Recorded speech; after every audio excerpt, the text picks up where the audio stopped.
तो नमस्कार दोस्तों, स्वागत है आपका जीके विद एसआर सर में।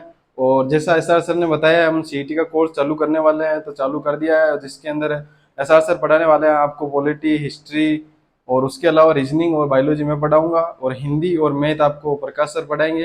तो आज हम सिलेबस के बारे में चर्चा करने वाले हैं, रीजनिंग के सिलेबस के बारे में, कि रीजनिंग के अंदर हमको कौन कौन से टॉपिक पढ़ने होंगे और कौन कौन से जो टॉपिक में हम बात कर सकते हैं। तो सबसे पहला टॉपिक आता है सीरीज।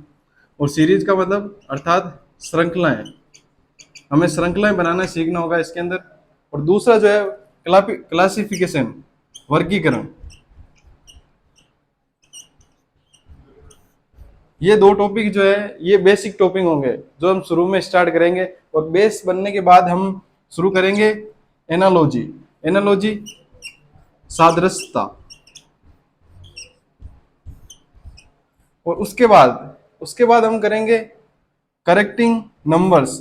ये जो है करेक्टिंग नंबर जो हमें उसमें रीजनिंग में दिखाई देते हैं, क्वेश्चन के अंदर जो लुप्त संख्याएं होती है उनको हमें ढूंढना होता है और वहां पे भरना होता है। जैसे कि आपने कुछ इस तरह से देखे होंगे क्वेश्चंस, जिनमें खाली स्थान दिखाए जाते हैं और हमें भरने के लिए दिया जाता है कि यहाँ क्या आएगा और यहाँ क्या आएगा। उसके अंदर हमें लुप्त संख्याएं भरनी पड़ती है और खोजनी पड़ती है, तो वही लुप्त संख्याएं यहाँ पे हमको करेक्ट करनी होगी उनमें।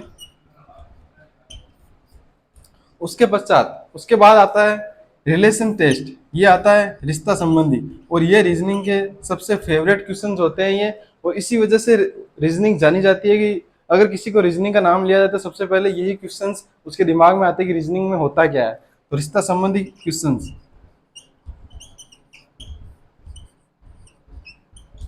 ठीक है। ये बेस बनने के बाद ये शुरू के जो आपके दो पोर्शन होंगे ये आपका बेस बनाएंगे रीजनिंग का। और रीजनिंग का बेस बनने के बाद हम शुरू करेंगे करेक्ट नंबर्स और रिलेशन टेस्ट। उसके बाद वर्ड बिल्डिंग जो है, उसके बाद ये स्टार्ट करेंगे। उसमें हमको बनाना होता है शब्द निर्माण। और उसके बाद आता है वेन डायग्राम। जो वेन डायग्राम आपने इस तरह के देखे होंगे, ये वेन डायग्राम होते हैं। और वेन डायग्राम में कुछ ये इस प्रकार के क्वेश्चन आते हैं जो कि बहुत मोस्ट इंपोर्टेंट होते हैं, और ऐसे क्वेश्चन ही पूछे जाते हैं। आपको ज्यादातर जो रीजनिंग के क्वेश्चन मिलेंगे पेपर के अंदर आपके सीटी में, वो मिलेंगे रिलेशन टेस्ट में से, वर्ड बिल्डिंग में से और वेन डायग्राम से। ये जो कुछ टॉपिक्स है ये बेस, ऊपर वाले बेस बनाने वाले हैं, और नीचे से जो है आपको एक्स्ट्रा बोनस नंबर्स देने वाले हैं। उसके बाद आने वाला है कोडिंग डिकोडिंग आप जानते हैं। उसके बाद हम बात करने वाले हैं सीक्वेंस टेस्ट मतलब क्रमागत, जो क्रम से, जैसे कि वो अल्फाबेट वाला आपको पता होगा, अल्फाबेट को क्रम से जमाया जाता है कि शुरू से एक ही तरफ से देखा जाए तो 13वें नंबर पे कौन आएगा और 14वें नंबर पे कौन आएगा। तो 13वें पे जैसे एम आता है, एन आता है 14वें पे, उसी तरह से हमको देखना होगा कि सीक्वेंस से कौन सा कहाँ आ रहा है। उसके बाद आता है सिंबॉलिक ऑपरेशंस। और उसके बाद अगला टॉपिक आता है लॉजिकल रीजनिंग, जिसके अंदर हमको जो देखना होता है कि जो लॉजिक, किस तरह से लॉजिक से, ओनली फॉर क्वेश्चन यहाँ पे है ना लॉजिक से। और एनालिटिकल इसका मतलब होगा वर्ग, विश्लेषणात्मक, उसमें विश्लेषण करना पड़ेगा अपन को। और लॉजिकल उसमें कोई फैक्ट नहीं होगा, यहाँ पे सिर्फ आपको दिखने को मिलेगा लॉजिक, किसी बात के पीछे जो लॉजिक होता है उसी तरह से लॉजिक से वो क्वेश्चन सोल्व होंगे। और उसके बाद आती है रैंकिंग। रैंकिंग आपको पता ही है, जो आपको मान लीजिए कि कुछ एक बेंच है उसके ऊपर 6 जने बैठे हैं, तो मान लीजिए कि ये 6 बैठे हैं, ठीक है। अब आपको मान लीजिए कि बता रहा है कि बाएं बाएं से एक एल नाम का लड़का बैठा है, या मान लीजिए ओ नाम का लड़का बैठा है, उसकी बाईं ओर तीसरा लड़का कितना होगा, तो ये हो गया आपकी जो है रैंकिंग।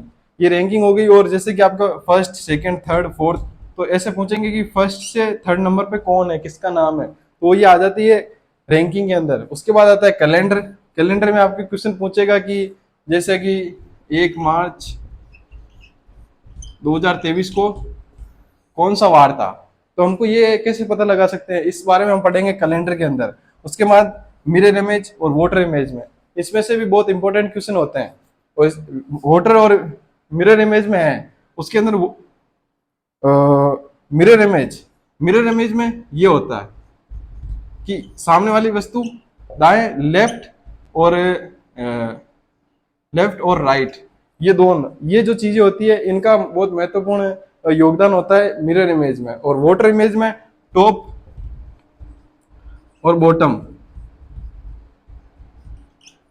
जो आपको टॉप और बॉटम है उसका बहुत महत्वपूर्ण योगदान होता है। और उसके बाद आती है फिंगर्स, आकृतियां।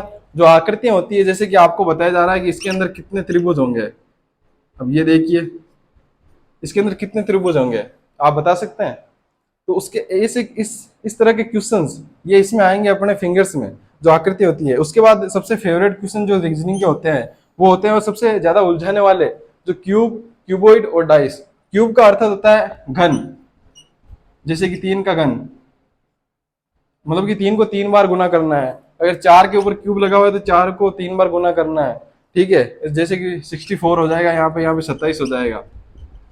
उसके बाद आते हैं क्यूबॉइड, घनाभ। इसका घनाभ क्या होता है? उसके बाद आता है डाइस, पासा। जो पासा होता है आपके, उसके क्वेश्चंस कुछ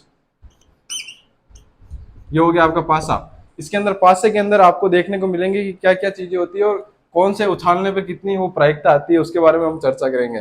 तो ये एक रोमांचक सफर है, और इस रोमांचक में सफर में शामिल होने के लिए इस चैनल को सब्सक्राइब कर दीजिए, ज्यादा से ज्यादा शेयर कर दीजिए, ताकि आपके जो आसपास के आपके दोस्त हैं जिन्होंने अभी अभी 12th पास की और उनको, और जैसे कि और भी पढ़ चुके हैं, लेकिन अगर 12th पास किए नए स्टूडेंट है तो वो इस बारे में जान सके और हमारे साथ जुड़ सके। तो